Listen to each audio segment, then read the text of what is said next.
Every day, we're here for you. We get things off the ground, keeping you connected. We're here keeping you safe and secure. We keep things running smoothly and know the importance of giving back. Every day, we're here. ARA. Here for you. Here for good. I'm here with the former CEO of 7-Eleven and Blockbuster, James Keys. We've just had a chat on the Everyday Greatness podcast, but James is a fascinating human being. He's the OG of wealth creating CEOs.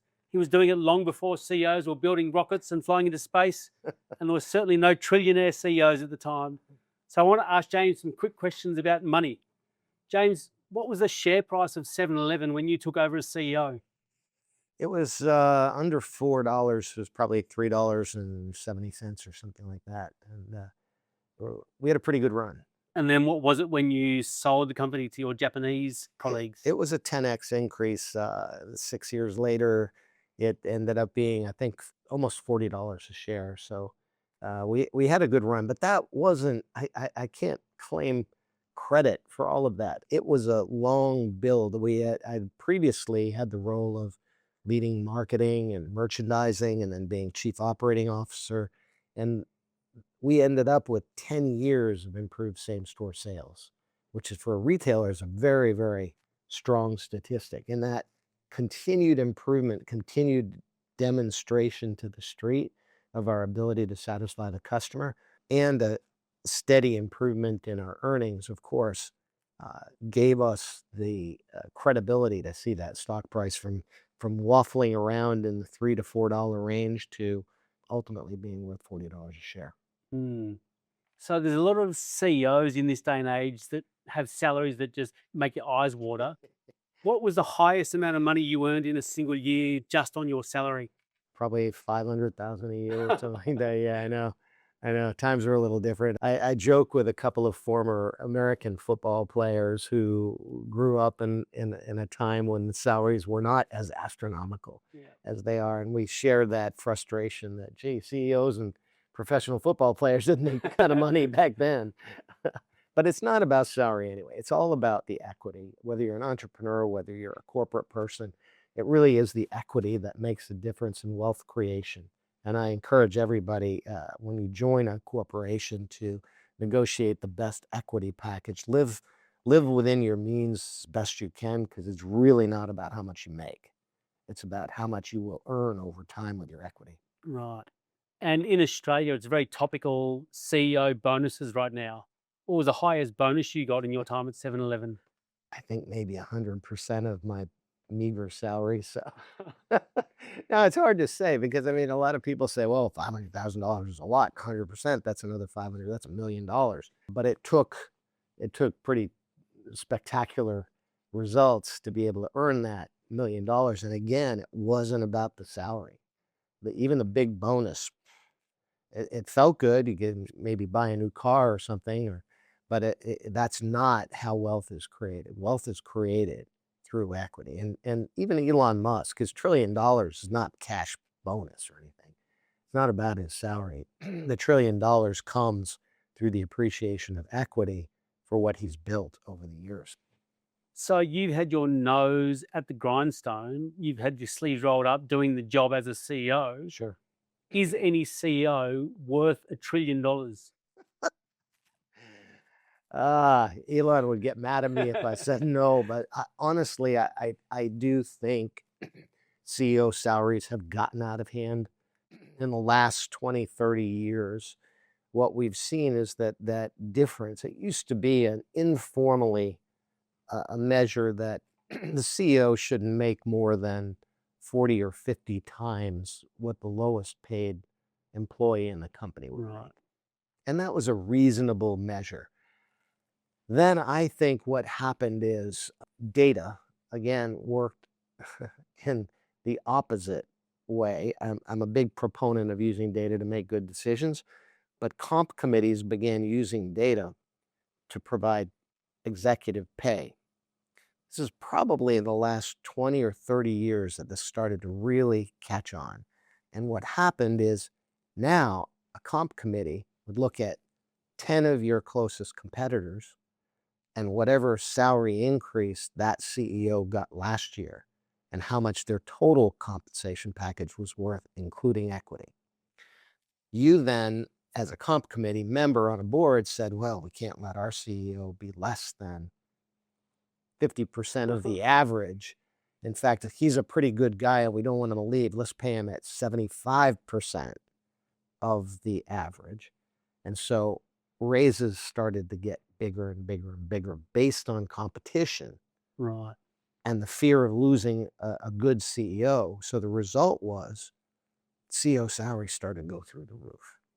And especially the equity components began to go through the roof. So not only were CEOs getting more equity, but then the equity markets were giving companies bigger and bigger multiples. So frankly, CEO comp has just gotten to the point that now it could be 10,000 times higher than the lowest paid employee. So how do we bring it back down? Does it take a fearless CEO to say, no, that's ridiculous, honey, I don't need that much? I honestly, I don't know how we reverse this situation. I think we had at points in the past government intervention where they would come in and say, okay, this is like the SEC would say, let's establish standards and let's at least make the shareholders aware of what these multiples were. A lot of those protections have gone away. I honestly don't know how you reverse this, but I do have fear for any society where the wealth gap gets too great. Ultimately is self-righting.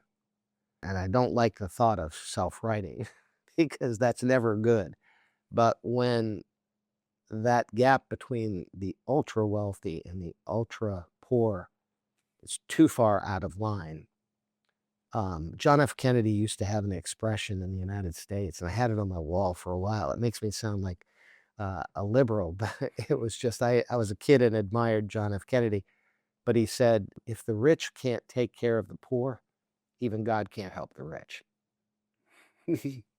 And so I think we face that conundrum now. No one likes to pay taxes, but if that difference between the rich and the poor gets too far out of hand, I think society has demonstrated over the course of history for the last millennium or two that it will be self-righting. Very interesting, very nerve-wracking and interesting. So as the OG of wealth-creating CEOs, what was the most extravagant thing you bought yourself? An airplane. What sort have you got? But that's my mental health. Right. Some people would buy a dog. I bought a dog too. But my flying is my passion, and it does help.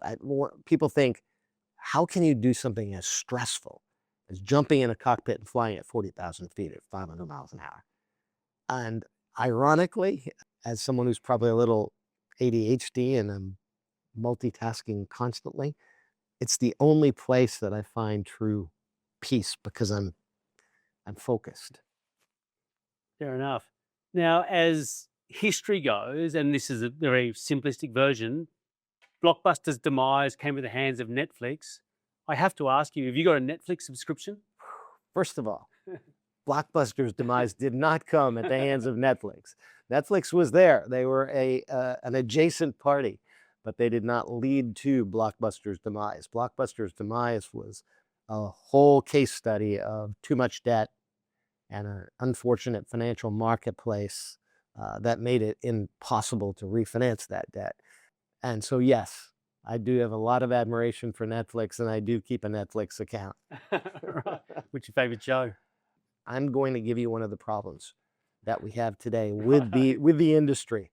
I can never tell what's on Netflix and what's on Amazon and Prime and other channels.